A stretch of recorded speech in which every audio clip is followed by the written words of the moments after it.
徛在地看世界，来看美国的总统川普，顶礼拜确定为着新冠病毒，目前伫一间军病院在治疗。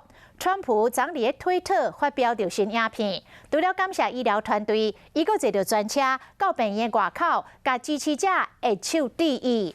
川普的医疗团队讲，川普的状况良好，上紧美国时间10月初5就通出院咯。 美国总统川普又搁伫推特顶面发布新的影片，精神看起来袂歹。除了感谢医护人员，川普阁讲要予支持者一个惊喜。I also think we're going to pay a little surprise to some of the great patriots that we have out on the street, and they've been out there for a long time, and they've got Trump flags, and they love our country. 后来伊个人坐专车出去，甲各地病院外口的支持者见面。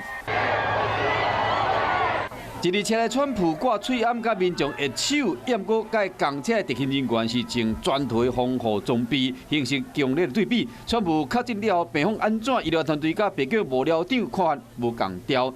幕僚长梅多斯随咧下讲，川普的情形互人烦恼，医疗团队却是真乐观。也毋过病讲的医师康利伫昨病情记者会上承认讲，伊捌隐瞒川普有挂上诉。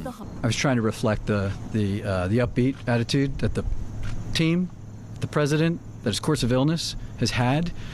目前，川普除了接受抗病毒药物瑞德西韦以外，嘛咧食类固醇地塞米松，情况是愈来愈好。若是继续落去，上紧会使伫美国时间10月初5出院。另外，依照美国智库民主研究所最新的民调显示，川普伫全国民调以46%的支持度赢过拜登的45%。伫佛州顶六大关键的摇摆州的民调嘛超过拜登。